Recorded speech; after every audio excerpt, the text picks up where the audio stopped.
Sweet Combat adalah sebuah drama televisi Tiongkok yang dirilis pada tahun 2018.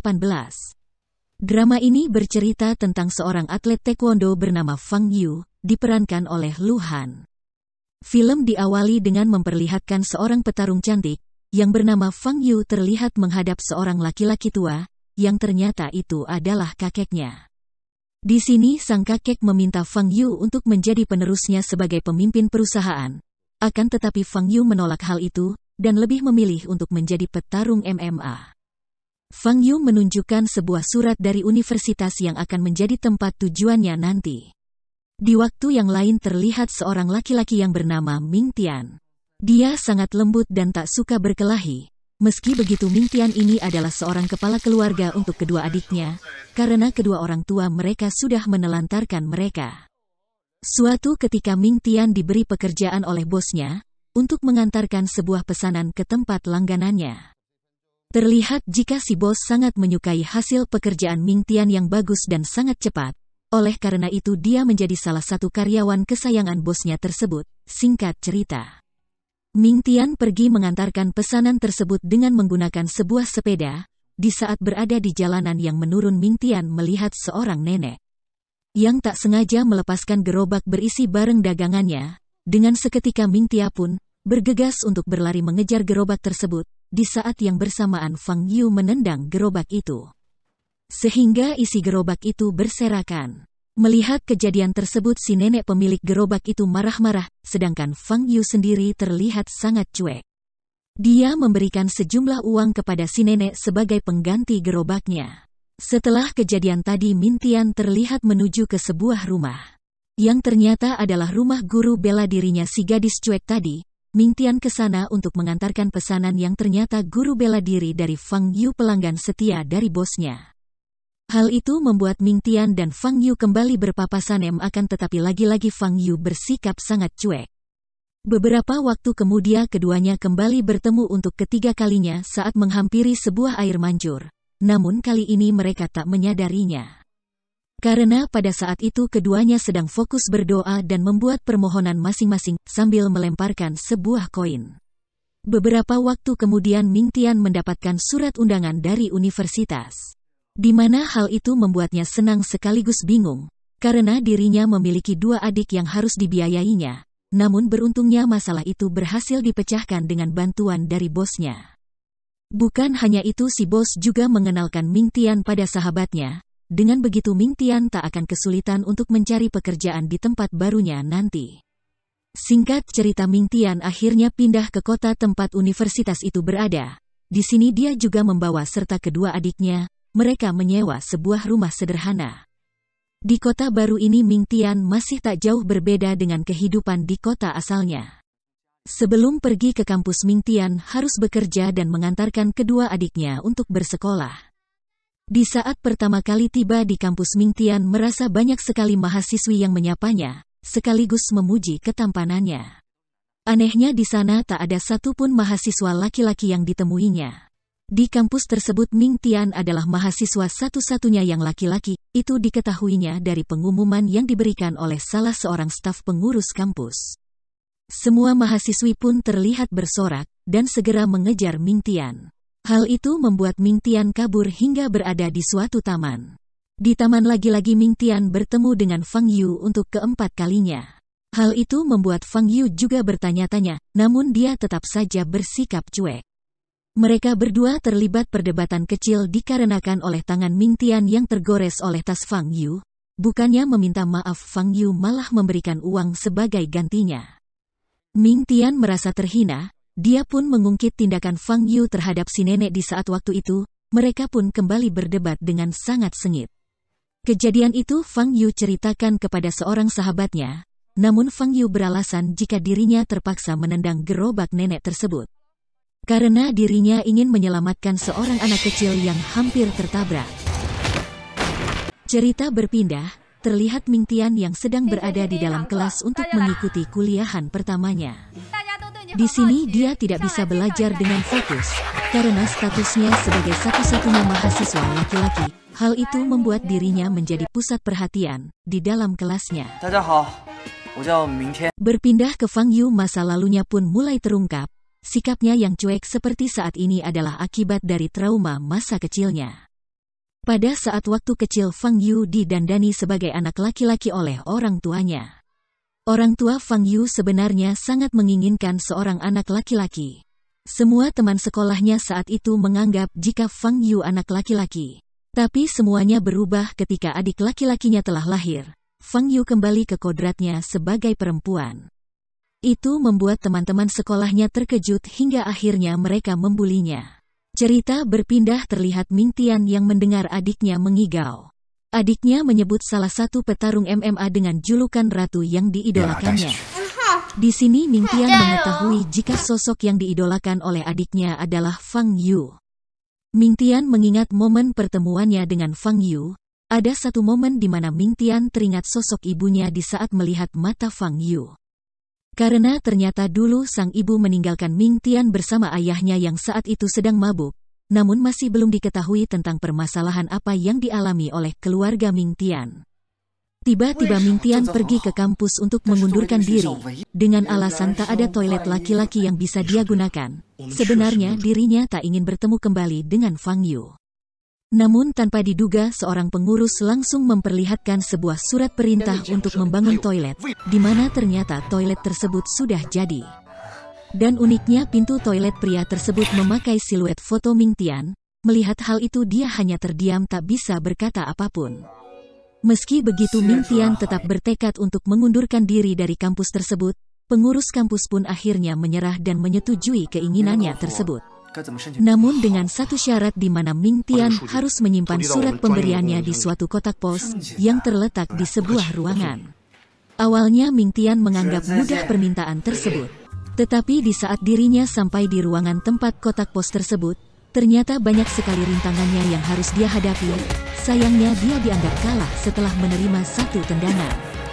Setelah mengalami kegagalan, Ming Tian kembali menemui pengurus kampus dan memprotes kejadian tersebut. Akhirnya pengurus kampus membujuk Ming Tian mau bertahan dengan janji keringanan membayar uang kuliah. Hal tersebut berhasil membuat Ming Tian tertarik dan memutuskan untuk bertahan di dalam kampus tersebut. Ming Tian kini kembali ke dalam kelasnya untuk mengikuti perkuliahan di sini. Dia baru menyadari jika ternyata para mahasiswi di kampus itu berkuliah asal-asalan dan hanya Ming Tian yang benar-benar memperhatikan pengajaran. Hal itu membuat para gadis bertepuk tangan dan memandangnya dengan kagum. Kejadian itu diperhatikan oleh kepala kampus tersebut, membuatnya memutuskan untuk kembali merekrut seorang mahasiswa laki-laki. Pengumuman pun segera dibuat melalui sebuah brosur, di mana hanya menyebutkan jika kampus tersebut adalah kampus yang berprestasi di dalam bidang olahraga, bela diri taekwondo, karate, dan juga tinju. Semua prestasi disebutkan dalam pengumuman itu diraih oleh para mahasiswi yang berada di kampus ini. Bahkan di antara mereka ada seorang pegulat yang sudah sangat terkenal yang dijuluki sebagai Ratu Petarung Mah, di mana sosok itu adalah Fang Yu. Semua peserta didik di kampus ini diharuskan memiliki salah satu klub olahraga tak terkecuali Ming Tian, yang pada saat itu masih kebingungan untuk memilih klub. Tanpa sengaja Ming Tian melihat sebuah ring tinju yang sedang ramai oleh kerumunan. Pada saat itu terjadi pertandingan antara Fang Yu dengan pelatih ketua klub tinju. Ketika Ming Tian melihat kedua gadis itu sedang bertarung, tiba-tiba saja Ming Tian teringat akan sosok ayahnya yang juga merupakan seorang petinju. Ingatan tersebut bukanlah kenangan yang baik bagi Ming Tian. Sesaat itu dia langsung meninggalkan lokasi pertandingan tersebut. Fang Yu sempat menyadari kehadiran dan kepergian Ming Tian dari tempat itu. Singkat cerita, ketika membersihkan diri di kamar mandi terlihat Fang Yu yang sedang memikirkan tentang pertemuan dirinya dengan Ming Tian. Dirinya tak suka dengan tatapan Ming Tian dan berniat untuk membalasnya. Tak lama kemudian Ming Tian tiba-tiba masuk di dalam kamar mandi yang sama dengan Fang Yu. Awalnya Fang Yu mengira jika sosok masuk adalah teman wanitanya. Fang Yu langsung meminta tolong untuk mengambilkan handuk. Seketika dia terkejut saat menyadari jika tangannya membantunya adalah tangan seorang laki-laki. Terjadilah keributan. Akhirnya keributan itu bisa berakhir di saat sahabat Fang Yu datang untuk menghampirinya, karena ternyata dia selama ini tak bisa ke kamar mandi wanita yang sedang ramai. Mendengar hal itu, Ming Tian pun sempat menantang Fang Yu untuk menggunakan kamar mandi wanita di saat kondisi sedang ramai. Fang Yu merasa tertantang untuk melakukannya. Akan tetapi semua orang malam melihatnya dengan tatapan yang aneh.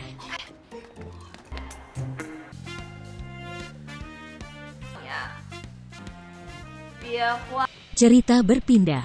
Terlihat Ming Tian yang sedang melakukan pekerjaannya. Dia melihat seorang anak kecil yang sedang diseret oleh beberapa orang dewasa. Melihat hal itu, dia pun berniat untuk menolongnya. Namun sayangnya Ming Tian malah dianiaya oleh orang-orang tersebut. Tak lama kemudian, Fang Yu dan teman-temannya segera menghampiri Ming Tian dan membalas perlakuan para berandalan tersebut. Teman Fang Yu berlari untuk menghampiri Ming Tian. Dia secara sengaja memperlihatkan rasa sukanya terhadap Ming Tian. Melihat hal itu, tiba-tiba Fang Yu terlihat menjadi sedikit kesal. Fang Yu menyarankan agar Ming Tian bergabung ke dalam klub bela diri. Namun Ming Tian tak tertarik sama sekali. Ming Tian berterima kasih pada Fang Yu dan ia segera pergi untuk menyelesaikan tugasnya. Di tempat lainnya masalah baru pun muncul.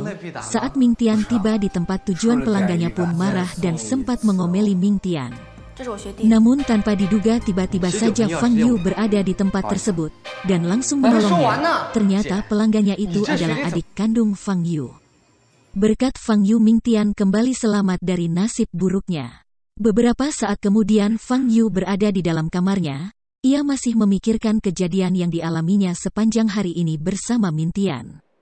Dia menjadi sangat kesal saat dirinya mengingat pertemuannya dengan Ming Tian. Salah satunya saat temannya memegang tangan Ming Tian. Esok harinya terlihat Fang Yu mengunjungi sebuah makam salah satu orang yang sangat dihormatinya. Sosok tersebut diketahui bernama Manji, karena pada saat dirinya masih kecil, satu-satunya orang yang tetap peduli adalah Manji. Di saat Fang Yu meninggalkan tempat itu, ternyata Ming Tian juga datang mengunjungi makam tersebut. Dan juga dia memberikan penghormatan di makam Pamanji. Teman Ming Tian dihukum oleh pihak kampus akibat perkelahian kemarin. Berbeda dengan Ming Tian yang tak mendapat hukuman apapun, meski begitu Ming Tian menjadi tak enak hati. Ia juga meminta untuk ikut dihukum karena perkelahian tersebut. Mendengar hal itu, staf kampus pun memutuskan hukuman para gadis untuk memberikan pelatihan bela diri kepada Ming Tian. Di sini juga terlihat jika pihak kampus benar-benar takut akan kehilangan satu-satunya mahasiswa laki-lakinya tersebut. Mendengar keputusan itu, teman Fang Yu pun semakin menyukainya dan kembali bermanja-manjaan dengan Ming Tian. Namun hal itu membuat Fang Yu hanya bisa terdiam. Beberapa hari kemudian, Fang Yu terlihat ingin mengajarkan seni bela diri kepada Ming Tian. Akan tetapi cara yang digunakannya sungguh aneh, yaitu dengan mengumumkan pertandingan bela diri antara dirinya dengan Ming Tian. Informasi tersebut sudah tertempel di dinding dan juga tersebar di seluruh penghuni kampus. Ming Tian yang tak tahu apapun menjadi keheranan saat semua gadis menyemangatinya.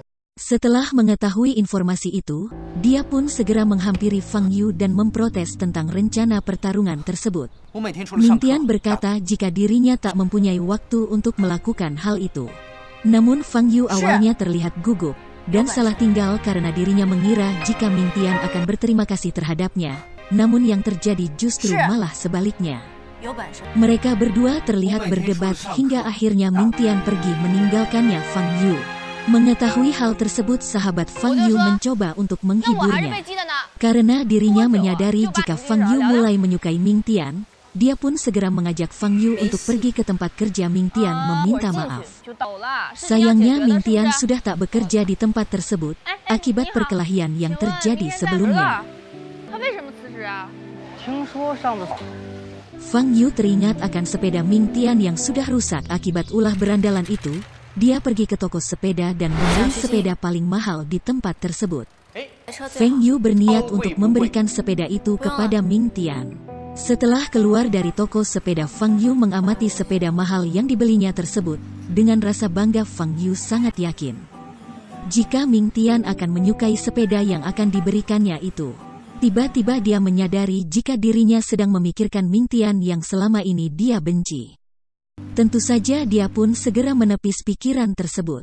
Sementara itu terlihat Ming Tian yang sudah berhenti dari pekerjaan sebelumnya. Dia pun segera menemukan pekerjaan baru sebagai badut di sebuah kafe. Namun tiba-tiba datang dua anak kecil yang usil sehingga dia terjatuh. Tak lama kemudian seseorang datang menolongnya dan membantunya untuk bangkit. Ternyata orang itu adalah Fang Yu. Tanpa sadar Fang Yu mengatakan, jika kostum badut ini mengingatkannya pada boneka kelinci miliknya saat masih kecil dulu, Ming Tian pun menjadi terpesona dengan perhatian dan pertolongan yang diberikan oleh Fang Yu. Di balik sikapnya yang dingin dan cuek, ternyata Fang Yu tetaplah seorang gadis manis dan juga pemalu.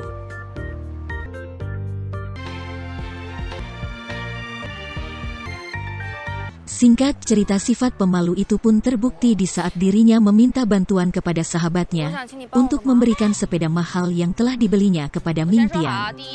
Akan tetapi sahabatnya itu menolak dan menyuruh agar memberikannya sendiri.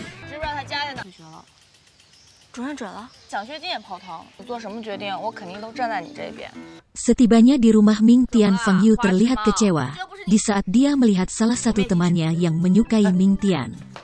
Sudah berada di sana melihat ketiga gadis itu datang ke rumahnya secara bersamaan, ia pun segera mengajak mereka semua untuk masuk ke dalam rumah. Karena petarung idolanya yaitu Fang Yu datang mengunjungi rumah mereka, adik-adik Ming Tian mengajak mereka semua untuk bermain kartu. Suasana pun menjadi sangat ceria dan menyenangkan.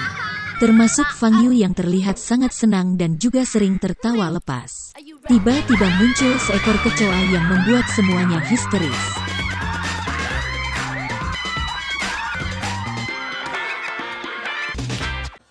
Hingga tempat sengaja Ming Tian menggendong Fang Yu yang terlihat ketakutan. Saat mereka tersadar Ming Tian yang melepaskan tangannya tersebut, sehingga hampir saja membuat Fang Yu terjatuh. Tak lama kemudian Ming Tian dan Fang Yu keluar dan berbicara. Fang Yu memberikan sepeda yang telah dibelinya, namun Ming Tian menolak pemberian tersebut.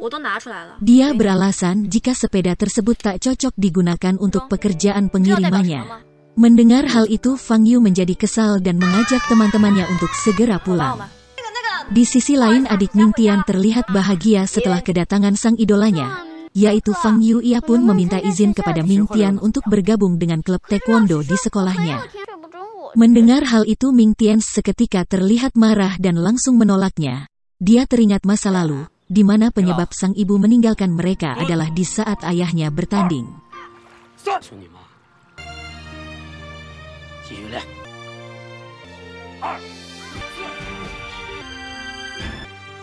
Sementara itu, Fang Yu yang sudah berada di rumah, tiba-tiba teringat dengan momen-momen pertemuannya dengan Ming Tian. Hingga akhirnya dia pun merasa kesal sendiri. Fang Yu segera menepis pikirannya tersebut. Di keesokan harinya, Fang Yu mendapatkan teguran dari pihak kampus.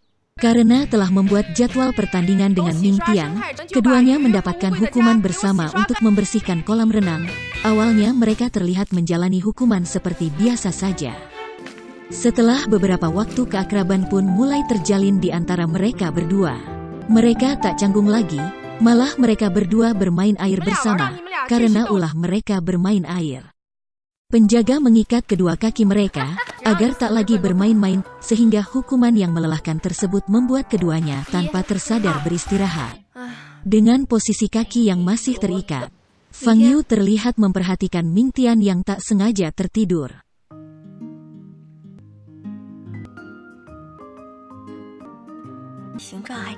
Fang Yu memberanikan diri untuk melihat Ming Tian lebih dekat, karena Fang Yu ketahuan oleh Ming Tian.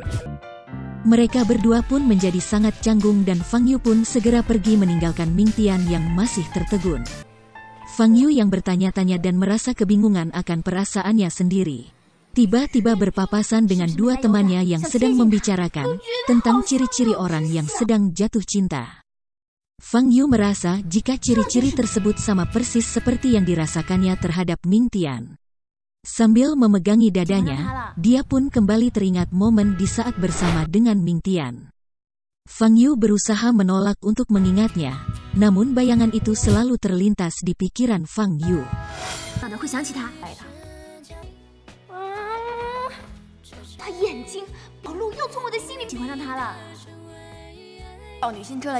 Di waktu yang lain, Kedua adiknya tanpa sengaja bertemu dengan seorang pria yang dulu suka membuli Mingtian. Orang tersebut mengancam Impian dan memintanya untuk berlutut, kecewa melihat kakaknya tak melawan. Adik Mingtian mengatakan bagaimana Mingtian menjaga mereka, jika menjaga dirinya sendiri Mingtian tak mampu.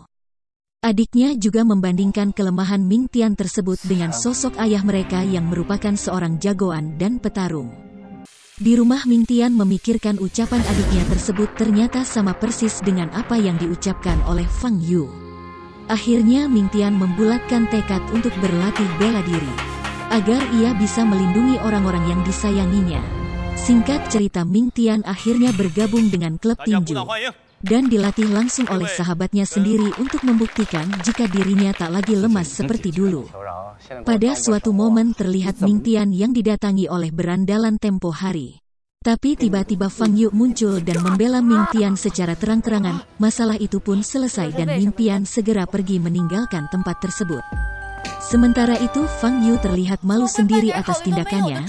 Dia merasa jika dirinya telah memperlihatkan rasa sukanya terhadap Mingtian dengan jelas. Di saat sedang merasa gelisah seperti itu, sahabatnya datang menghampirinya. Fang Yu menjadi terkejut dan mencoba untuk tetap tenang.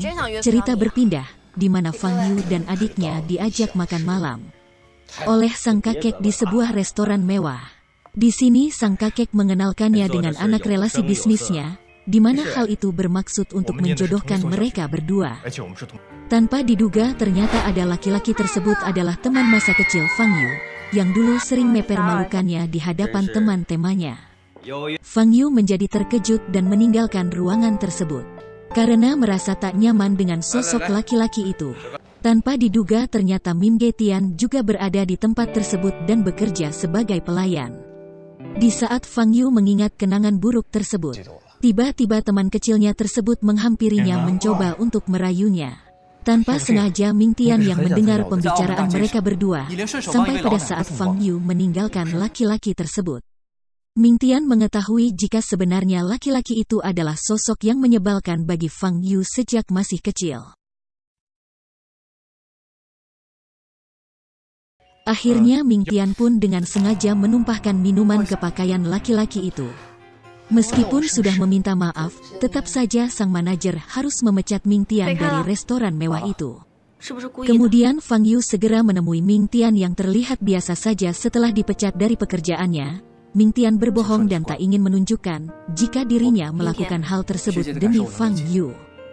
Fang Yu mengetahui kebohongannya itu dan membuat Mingtian tak bisa berkata apapun. Fang Yu pun berterima kasih dan ingin mengajak Mingtian makan malam bersama. Akhirnya mereka berdua pun makan di tempat salah satu teman kampus milik Sun Hao. Dia adalah mahasiswa laki-laki kedua setelah Mingtian. Terjadi momen kedekatan Mingtian dan Fang Yu yang membuat keduanya salah tingkah. Hati Fang Yu masih terlihat berbunga saat sudah sampai di rumahnya. Di sisi lain ternyata Mingtian juga merasakan hal yang sama saat mengingat momen kedekatannya bersama Fang Yu. Keesokan harinya kantin kampus dikejutkan dengan kedatangan Fang Yu ke tempat tersebut, karena biasanya Fang Yu tak pernah mau untuk diajak makan di kantin kampus, dengan alasan kurang higienis dan juga kurang bersih. Di kantin itu Sun Hao sedang membahas tentang Mingtian dan Fang Yu yang makan malam bersama di tempatnya. Seketika wajah Fang Yu dan Mingtian pun berubah menjadi sangat malu. Mereka berusaha untuk menutupi hal itu dari teman-teman yang lain. Tiba-tiba kemudian Mingtian mendapat telepon dari sekolah adiknya. Ternyata adiknya sedang bermasalah karena telah berkelahi dengan temannya. Masalahnya saat itu semua teman-teman adik Mingtian tak percaya jika dirinya mengenal Ratu. Hal itu sempat membuatnya kabur dan berlari menuju ke gerbang kampus. Beruntung akhirnya ia bertemu dengan Fang Yu dan mereka pun kembali ke sekolah itu. Masalahan pun selesai karena semua teman-temannya sudah percaya dengan perkataan adik Mingtian. Tak hanya itu saja, Fang Yu bahkan menawarkan diri untuk ikut melatih mereka secara sukarela. Tentu saja hal itu disambut gembira oleh si pelatih dan juga semua murid di sana. Mereka pun mengucapkan terima kasih kepada Fang Yu. Cerita berpindah di mana terlihat Mingtian menasehati kedua adiknya untuk tetap tegar, meskipun mereka hanya hidup bertiga dan tanpa orang tua. Hati Fang Yu menjadi tersentuh dan memandangi Ming Tian serta kedua adiknya dengan tatapan haru. Singkat cerita, sebagai rasa terima kasih, Ming Tian mengajak Fang Yu untuk berjalan-jalan bersama kedua adiknya. Mereka menemukan kedai penjual hotdog yang sedang melakukan kontes. Namun karena anak kecil tak boleh berpartisipasi, Ming Tian dan Fang Yu mengikuti kontes itu, agar kedua adiknya bisa senang. Setelah itu mereka berdua secara bergantian saling membersihkan wajah masing-masing dari tepung yang menempel.